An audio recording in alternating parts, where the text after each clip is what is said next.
Uang itu adalah energi, dan gue akan jelasin di video ini kenapa uang adalah energi. Untuk kita bisa paham kenapa uang itu adalah konsepnya itu adalah energi, kita harus ngerti apa itu energi dulu. Energi itu adalah sebuah properti fisika yang sebenarnya nggak bisa dimusnahkan, hanya bisa dipindahkan. Ya, itu hukum pertama dari termodinamika. Contoh energi yang dipakai sama orang zaman dulu adalah api. Ya, begitu manusia itu ketemu dengan api ini banyak fungsinya. Kita bisa pakai untuk masak makanan, kita bisa pakai untuk bikin senjata yang lebih canggih, kita bisa pakai untuk menghangatkan badan ketika malam. Gak cuma menghangatkan badan ketika malam, kita bisa pakai api untuk bikin predator tuh gak datang ke kita. Jadi kita bisa tidur dengan tenang dengan adanya api. Ini adalah kutipan yang gue suka banget dari Arthur Clarke ya. Ini gue akan bacain dalam bahasa Inggris dan gue akan jelasin ke kalian. Any sufficiently advanced technology is indistinguishable from magic. Artinya apa? Teknologi yang cukup maju itu nggak bisa dibedain dengan sihir. Maksudnya apa? Kita coba misalnya balik ke zamannya Roma, ketika orang masih pada pakai tombak sama pedang, pakai perisai. Kita datang ke situ bawa AK-47, ya. Kita tembak 1, 2, 3, 4, 5 orang. Kalian akan dikira dewa. AK-47 ini dikira sihir gitu. Kita bisa sihir orang langsung mati. Karena mereka belum ketemu, ya. Gunpowder itu seperti apa, peluru cara bekerjanya seperti apa, mereka nggak ngerti. Contohnya lagi, kita balik yang lebih lama lagi. Manusia purba ya, yang masih itu apa, pakai kapak lonjong. Kita datang pakai teknologi ketapel. Kita tarik tembak ke kepalanya mati. Ketapel tersebut itu akan dilihat sebagai sihir. Sama seperti pesawat ya. Gue waktu itu nonton filmnya Indiana Jones yang terakhir, di mana dia bisa balik waktu pakai pesawat itu kan. Terus dia datang ke zaman-zaman orang masih perang gitu pakai kapal. Orang melihatnya wah itu naga gitu. Pesawat itu naga. Jadi teknologi yang cukup maju itu nggak bisa dibedakan sama sihir. Ras manusia itu sangat pintar, karena bedanya kita sama binatang, kita dianugerahkan dengan yang namanya kecerdasan. Kita punya kemampuan intelektual untuk memanfaatkan yang namanya energi, ya. Dan energi level paling tinggi yang manusia pernah ciptakan itu adalah uang. Kalian pernah dengar nggak, ya, meme yang orang gondrong itu yang podcast nggak jelas yang bilang, lu punya uang, lu punya kuasa, tapi nggak buat gua. Kenapa lu punya uang, lu punya kuasa? Karena uang itu tadi adalah energi yang disimpan, paling kondens, ya. Versinya itu adalah uang. Ini gue kasih contoh ya, yang kalian mungkin paling gampang ngerti kenapa uang itu adalah energi. Anggaplah nyokap kalian sekarang itu sakit parah, ya. Sakitnya parah, dan kalau nggak diobatin segera, orang tua kalian akan meninggal. Dan ada satu dokter di dunia ini, ya, dokternya itu di Singapura. Dokternya ini spesialis, cuman dia yang bisa sembuhin penyakit spesifik nyokap kalian ini. Tapi harus diobatinnya 2 jam lagi. 2 jam dari sekarang kalian harus sampai di Singapura dan diobatin. Dan semua opsi pesawat, ya, pesawat ekonomi ke Singapura, mau dari Garuda, mau dari Singapore Airlines, itu semuanya habis. Satu-satunya opsi untuk kalian bisa ke sana adalah memakai charter private jet. Untuk charter ke Singapura perlu sekitar 500 juta biayanya. Dan harus booking di saat itu juga. Dan misalnya biaya untuk dokternya itu adalah 500 juta. Kalian ini kondisinya, kalian mungkin punya uang ya, dana darurat sekitar 300 juta, dan kalian punya rumah, punya mobil. Karena udah kepepet banget, mau nggak mau harus ke sana daripada nyokapnya meninggal, kalian akhirnya jual cepet tuh rumah kalian secara murah biar langsung dapat cashnya. Kalian bisa booking pesawatnya, kalian jual mobil kalian jual dana darurat kalian untuk tambelin semua biayanya. Totalnya 1 miliar uang kalian. Ya, akhirnya berhasil, kalian pakai private jet, kalian terbang ke Singapura, diobatin sama dokternya. Apa yang terjadi sama kalian habis itu? Anggaplah nyokap kalian sembuh. Ya, kalian senang nyokap kalian sembuh. Tapi semua energi dari hidup kalian tuh habis di detik itu juga. Ya, ngerti nggak?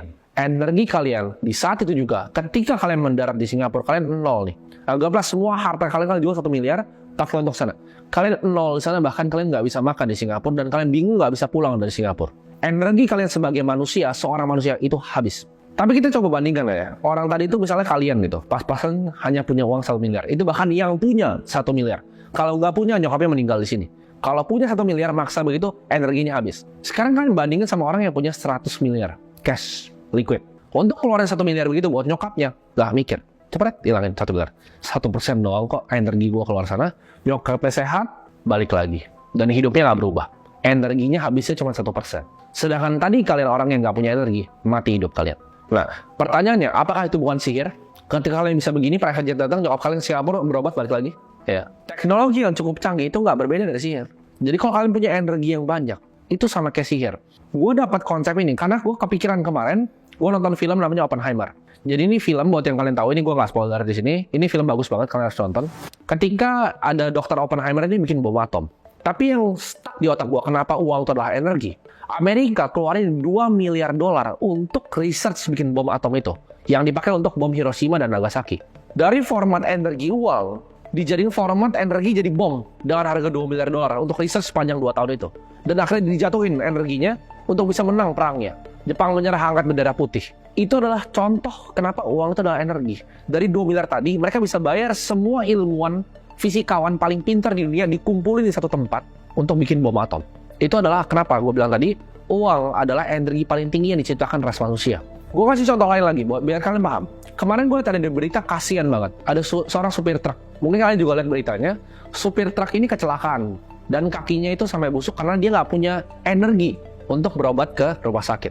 Alhasil ditinggal sama istri dan anaknya. Kalian bayangin nggak? Udah kecelakaan ditinggal sama istri dan anaknya. Kenapa hal itu bisa terjadi? Karena ketidakpunyaan energi. Di sini gue pengen sharing, orang itu punya misi yang berbeda di hidupnya. Ada seperti Tony Robbins, dia pengen kasih makan ke banyak orang ya, di setiap hari kasih makan ke banyak orang. Ada orang seperti Elon Musk, dia pengen bawa manusia itu ke Mars. Tapi gue ini ada di sini, gue rasa gue dilahirkan di sini, Tuhan bisa kasih gue di sini karena gue punya satu tujuan tertentu. Gue udah pernah coba kok kasih makan orang beberapa kali ya. Tapi itu bukan satu hal yang sangat memuaskan diri gue. Satu hal yang memuaskan diri gue adalah edukasi. Karena gue percaya, percuma kalau kita kasih makan orang, dia akan susah cari makan lagi. Ke Mars ya mungkin bagus gitu. Tapi kalau gue bisa bikin edukasi yang terbaik, gratis untuk semua kalangan masyarakat, itu akan menjadi tujuan akhir hidup gue. Gue pengen akhirnya nanti, ya, end game gue, hidup gue itu didedikasikan untuk bisa kasih edukasi gratis ke semua orang, ya, kalangan apapun. Mau dari nggak punya uang sampai punya uang, gratis dan paling bagus edukasinya. Dan gue rasa cara terbaik untuk meningkatkan level bangsa kita Indonesia adalah dengan edukasi. Bukan cuma sekedar memberikan sembako atau bantuan makanan. Karena konklusi pribadi gue, uang itu adalah energi. Di sini gue ketemu sebuah tantangan yang luar biasa besar. Ibaratnya sebuah tembok. Kita semua ngerti tentang konsep dari inflasi. Karena Bank Indonesia itu cetak uang terus, inflasi Sri Mulyani bilangnya 3%. Ya kan? 3% yang dibilangnya ke masyarakat luas. Sama seperti basket di Amerika. CPI, Consumer Purchasing Index. Itu kok nggak dimasukin semuanya ke situ, energi nggak dimasukin, makanan juga banyak yang nggak dimasukin. Jadi itu basket yang dikasih ke orang. Oh, 3% ya, kalian percaya. Oh, 5% kalian percaya ya, 5%. Tapi anggaplah ya, kita anggaplah yang dibilang sama Bu Sri Mulyani yang terhormat, 3% itu adalah benar. 3% per tahun, ya. Kalau gue punya energi 100 miliar, ya. Kalian anggaplah uang itu energi ya. Gue punya energi 100 miliar rupiah. Tahun depan energi gue itu hilang 3 miliar. Hanya dengan inflasi doang, dengan gue memegang rupiah. Kalau misi hidup gue tadi untuk memberikan edukasi yang gratis yang terbaik, gue harus bisa bayar guru yang terbaik. Uangnya itu butuh sangat besar dong. Dan kalau misalnya gue punya uang 100 miliar aja sekarang, 3% per tahun, itu 3 miliar per tahun. Hilang. Puff, bagaikan angin. Energi gue hilang. Gue kasih tahu ke kalian, George Washington itu mati karena dokternya biarin darahnya keluar terus. Jadi karena dia sakit, dokternya itu nggak tahu cara untuk sembuhinnya, teknologi belum ada. Mereka pikir mau di bleeding. 40% darahnya dikeluarin. Kalian bayangin betapa tersiksanya dia mati. Teknologi medisnya belum ada. Jadi dia bikin pendarahan terus sampai akhirnya dia meninggal. Pegang uang, ya, pegang energi. Gue ubah bahasanya. Bukan uang tapi energi. Pegang energi dengan gayanya George Washington ini, dengan inflasi, dibedarahin 3% per tahun. Kalau benar 3% ya. Dibedarahin 3% per tahun. Habis dong energi gue. Mati gue kayak dia. Ya, gue mati kayak George Washington. Tapi pertanyaannya, apakah berdarahnya 3-5%? Nah ini yang sebenarnya bikin orang miskin itu nggak bisa kaya. Kemiskinan struktural itu problemnya cuma satu sebenarnya. Itu inflasi. Karena kalian nggak ada yang tahu, semua energi kalian semua dirampok 3%. Kalau benar 3%, nanti gue akan bahas sebentar lagi. 3% tuh anggapnya ya kayak racun sedikit lah. Berdarah gitu. Tapi apakah 3%? Kita lihat aja ya, harga Avanza misalnya tahun 2010 sama sekarang. Nah itu real tuh inflasinya. Beras tahun ini sama beras tahun kemarin. Biaya sekolah tahun ini sama biaya sekolah tahun kemarin. Biaya kuliah tahun ini sama biaya kuliah 5 tahun lalu. Kalian hitung sendiri aja, dapat tuh kira-kira angkanya. Dekat ke 10% angkanya. Bisa 10 bahkan sampai 15%. Nah kalau energi gua 100 miliar tadi yang gua mau pakai untuk yayasan sekolah gua itu, sekolah gratis gua itu ditarik terus 10%. Habis gua. 10 tahun aja habis gua miskin. Lol. Kalau 15%, dalam 3 tahun itu udah sisa setengah. Energi gua habis gitu. Ini ibarat pembangkit listrik dari tenaga batu bara ya ke power grid jalan nih OTW rumah, energinya dari grid itu hilang 4%. Sampai rumah kalau nggak dipakai nggak langsung dinyalain semua lampu dan AC, energi hilang lagi. Karena termodinamika tadi, energi itu nggak bisa dihancurkan, cuma bisa hilang atau dipindahkan ke tempat lain. Energinya hilang kayak listrik tadi. Gue punya 100 miliar per tahun tuh hilang terus energinya. Sampai akhirnya datang ke rumah gue. Itu problem yang gue ketemu. Kalau inflasi real itu pendarahan ya, ada kayak keluar darah. 10% itu kayak ditusuk sama pisau perut kalian. Itu kayak ditusuk beneran. Energi kalian kayak ditusuk keluar gitu dari perut kalian. Jadi solusinya gue nggak mungkin bisa taruh energi gue di instrumen cuma kasih 5-6%. Kayak obligasi itu ibarat kalau udah pendarahan nih. Lu cari tisu nih ya, tisu gini, tisu. Lu tempel begini. Tuh lu lakban lah tuh. Busuk gitu ya. Lukanya busuk. Kayak ibarat lu dayung kapal, nih kapalnya bocor, lu coba dayung terus, lu coba tambal dari dalam, lu airnya di dalam tuh. Itu obligasi. Nah mungkin kalian akan pikir, pertanyaannya kenapa nggak taruh energinya di saham? Nah sekarang gue mau tanya balik ke kalian. Saham apa yang akan tahan 100 tahun? Karena misi gue ini panjang. Gue pengen di saat gue udah meninggal nanti, sekolah gue yang gratis ini akan tetap jalan sampai kapanpun waktunya. Jadi gue harus bisa simpen energi gue sebanyak-banyak ya. Energinya nggak boleh habis terus gitu. Kenapa nggak taruh di saham? Saham kan adalah perusahaan, ngasilin cash flow, ngasilin dividen. Kenapa nggak saham? Sekarang gue coba balikin ke kalian. Kalau kita ngomong soal 3 tahun, lu semua di sini, orang-orang pintar di sini bisa debatin gue. Oh, kira-kira saham A bisa nih 3 tahun lagi, lebih outperform, bla bla bla. Kalian hitung, ya kan? Saham kan simpel ya hitungnya. Valuasi saham gampang banget. Aset berwujudnya, kita tambahin sama arus kas diskonto. Apa itu arus kas diskonto? Itu arus kas yang dikasih sama perusahaan sampai dia akan mati, di diskon balik pakai discount rate. Itu mungkin kalian banyak yang nggak ngerti, tapi intinya anggaplah perusahaan itu adalah mesin cetak uang gitu. Dia bisa cetak uang berapa sampai dia mati. Itu ditarik semua balik, ditambah asetnya, itu valuasi perusahaannya. Jadi perusahaan itu kalau sahamnya harganya makin tinggi, itu sebenarnya makin mahal. Karena valuasinya lari dari fundamental tadi. Aset berwujud ditambah dengan arus kas diskonto. Dia lari. Ya. Itu semakin beresiko. Jadi kalau gue tanya ke kalian, kalau 3 tahun lu bisa debatin gue, oh iya enter value ini bagus, obligasi ini kayaknya ada bagus nih. Tapi kalau gue ngomong 50 tahun, 100 tahun, ada yang berani nggak kasih gue saham apa yang kalian mau pegang 50 tahun, 100 tahun? Coba kalian cek indeks ya, tahun 1923, 100 tahun lalu, sama sekarang ada nggak ya sama? Mampus nggak kalian? Berani nggak gue tanya? Gue tantang lo, perusahaan nomor 1 di dunia itu Apple. Lu berani nggak tahan Apple 100 tahun? Gue rasa nggak. BCA Indonesia, lu berani tahan 100 tahun?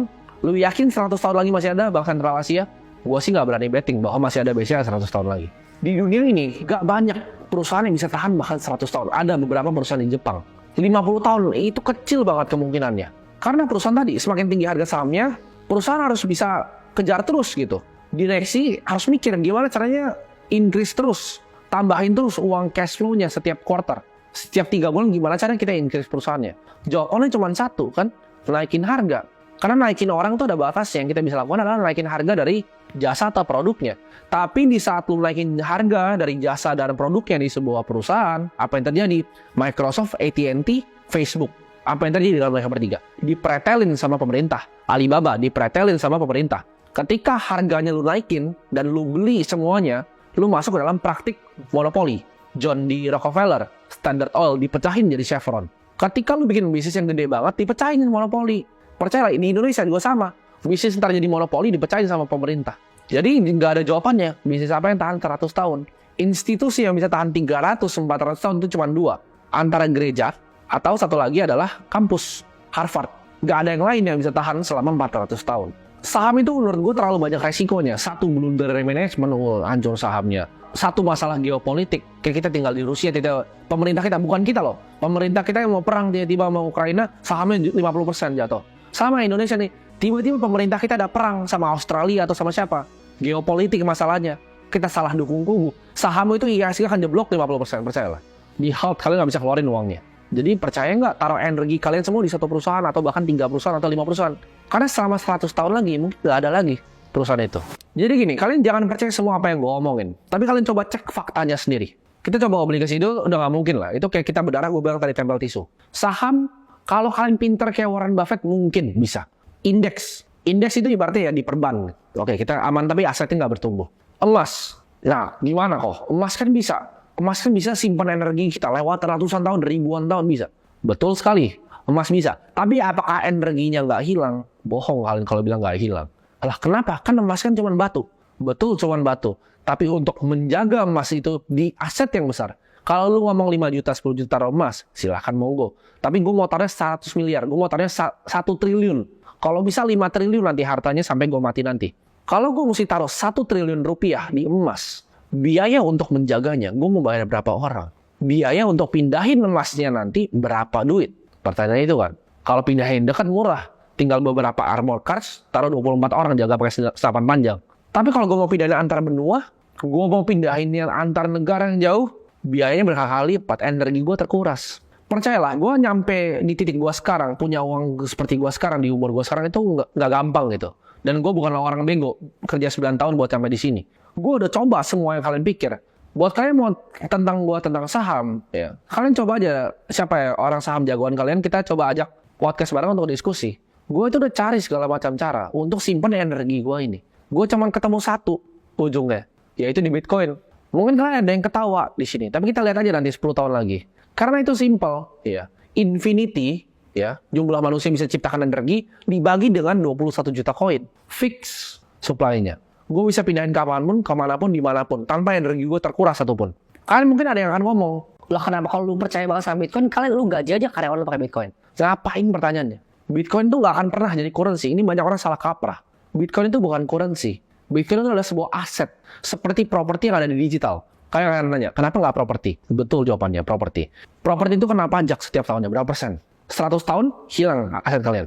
Cuma dari pajak. Betul, tapi kenapa nggak disewain? Depresiasi jawabannya. Energinya terkikis. Kos-kosan harus lu renovasi nanti 10 tahun lagi, 15 tahun lagi. Ketinggalan zaman orang nggak mau tinggalin. Butuh energi keluar lagi dari sana untuk renovasi lagi. Gue nggak akan pernah gaji karyawan gue dari Bitcoin. Ya gue tarik aja Bitcoin gue 1% jadi rupiah gitu. Rupiahnya gue gaji mereka. Kalau mereka percaya Bitcoin ya suruh beli sendiri aja. Mereka bukan anak kecil kok. Sama seperti gue mau transaksi di sini, gue mau bayar hotel, gue mau bayar mobil, gue mau beli McLaren. Ya gue cairin Bitcoin gue jadi rupiah, gue beli McLaren. Ngapain gue alay beli pakai Bitcoin kasih ke dia? Ya. Banyak orang kripto yang halu gitu. Mereka mikirnya mau transfer semua ke Bitcoin. Tak perlu. Bitcoin itu hanyalah sarana aset gue untuk jaga energi tadi. Bukan untuk transaksi. Gue nggak butuh Bitcoin paling cepat. Gue nggak butuh Bitcoin tuh bisa kayak Solana, kayak Ethereum. Nggak perlu. Gue nggak perlu dia keren-keren. Nggak perlu canggih-canggih. Cukup simple. Ya. Ini gue dapat ide dari gue pernah buku. Gue baca, gue lupa ya. Kalian boleh cari sendiri. Jadi buat yang kalian pernah nonton Game of Thrones, itu yang tulis bukunya adalah George R.R. Martin. Gue pernah baca satu bukunya tentang superhero gitu. Jadi beda. Dia kan Game of Thrones ya. Game of Thrones, dia pernah bikin buku tentang superhero. Bukunya ini menarik banget. Karena di dalam bukunya, ya, superhero-nya beda. Dia ambil pemikiran lebih modern, ya. Jadi kalau gue tanya kalian sekarang, superhero yang paling canggih itu siapa? Apakah yang tembak laser dari tangan, tembak laser dari mata, bisa terbang, bisa hilang? Jawabannya enggak. Bukan superhero yang punya offensive ability, ya. Bukan superhero yang paling cepat larinya, kayak The Flash gitu. Cukup satu, defensive ability. Ini superhero yang badannya itu nggak bisa hancur, nggak bisa mati. Selesai. Dia adalah superhero yang paling kuat. Ada yang terbang, ada yang tembak laser, mereka bisa mati. Ini orang ini tinggal ambil aja, ya. Tinggal ambil machine gun, dia tembakan, dar semua. Yang terbang mati, gitu. Yang laser mati. Kan dia lasernya nggak mempan. Dia mau coba baca otaknya, baca aja, gue tembak lu abis itu. Gitu. Tembakin aja semuanya. Gue ledakin aja bom nuklir gitu di kota ini, semuanya mati kecuali gue. Karena semuanya punya ofensif ya. Misalnya kenapa nggak taruh di Ethereum, kenapa nggak taruh di Solana lebih cepat? Mereka itu sama kayak yang tadi, terbang-terbang tadi. Ya, lebih cepat dia memang. Tapi tembakin aja, ntar mereka mati sendiri. Lewat waktu mereka akan mati. Tapi yang nggak bisa mati itu apa? Adalah superhero yang paling kuat. Jadi fungsi gue taruh di sana adalah superhero tadi. Bitcoin itu nggak bisa mati. Gue bahkan nggak tahu. Gue coba cari cara matinya gimana. Gue udah riset semuanya. Kemungkinan Bitcoin mati itu apa? Nggak ada. Karena ada satu aja, komputer gue kan running node nih. Komputer gue nyala. Komputer gue dong bisa secure semua networknya. Apalagi ditambah miner-miner yang gede. Lu matiin satu tumbuh 1000. Kalau lu matiin gajah gitu yang gede, gampang. Tapi kalau lu matiin sebuah koloni semut yang gede, ya mungkin lu bisa siram air gitu semua mati gitu. Cuma kalau lu lihat kayak lebah gitu ya, koloni lu tembakin sesuatu susah mati banyak. Bitcoin itu kayak swarm dia. Semua node di dunia tuh terhubung. Dia bukan kayak gajah yang lu tembak mati gitu. Jadi gua rasa itu udah cukup aman. Gua taruh energi gua di cyberspace yang gak ada yang bisa sentuh, ditembokin sama energi. Itu bisa tahan menurut gue 100 tahun lagi. Nggak perlu canggih-canggih. Dia nggak perlu bisa tembak laser, nggak perlu. Dia cuman cukup tahan selama 100 tahun buat misi gue ini untuk bikin edukasi yang gratis ke Indonesia tercapai. Jadi gue feel free. Kalau kalian mungkin ngerasa ada tempat untuk storing energi yang lebih baik dibanding Bitcoin, ya kalian mungkin bilang ada saham A yang bisa tahan 100 tahun, be my guess. Memang mungkin kalian memang bisa lebih cuan dari gue. Nggak masalah. Tapi gue cuma mau tahan energi gue biar nggak tergerus tadi. Biar nggak berdarah kayak George Washington. Penemuan Bitcoin itu menurut gue sama seperti penemuan api. Ketika api pertama kali datang ke manusia. Ini sebuah penemuan yang revolusioner. Dan menurut gue sejajar dengan penemuan api, penemuan gravitasi, penemuan Bitcoin. Kita juga nggak tahu pengembangannya ke depan seperti apa. Karena kalian tahu, zaman dulu roda itu udah lama adanya. Pottery itu udah lama, ya, yang orang bikin itu udah lama. Butuh 1000 tahun untuk mereka sadar bahwa roda itu bisa dikesampingin. Akhirnya ditaruh di belakang kuda, bisa untuk orang di belakangnya. Perlu 1000 tahun untuk roda itu dimiringin. Jadi kita nggak tahu, teknologi itu sangat unik. Ibaratnya kereta kuda tadi, itu selama beribu-ribu tahun kayak itu. Tapi dari kereta kuda, cuma perlu 200 tahun sampai jadi fighter jet kayak sekarang. Itu namanya S-curve ya. Kalau Thomas Kuhn bilangnya itu scientific revolution S-curve ya. Nah menurut gua sama. Jadi namanya paradigm shift. Dimana zaman dulu itu lampu belum ada, masih bakar-bakar kayak gitu. Orang nggak mau ganti ke lampu. Sama. Orang akan mikir aset yang terbaik itu bukan Bitcoin. Orang akan cemooh. Kalian makan cemooh Bitcoin. Sama seperti dulu orang cemooh sebelum Wright bersaudara bikin pesawat. Mereka mekanik sepeda. Semua ilmuwan terhebat di dunia dicoba dibayar sama korporasi semua di dunia. Suruh bikin pesawat, nggak ada yang bisa. Tiba-tiba mekanik sepeda bikin pesawat terbang. Sebelum dikira orang gila lu mau coba terbang begini banyak kayak mati. Nggak usah bro. Nggak usah buang duit untuk bikin kayak burung. Nggak bisa. Sama kayak Bitcoin. Akan dicemooh sama semua ilmuwan, semua orang pinter. Silahkan. Tapi nanti 100 tahun lagi kita bisa lihat siapa yang ketawa.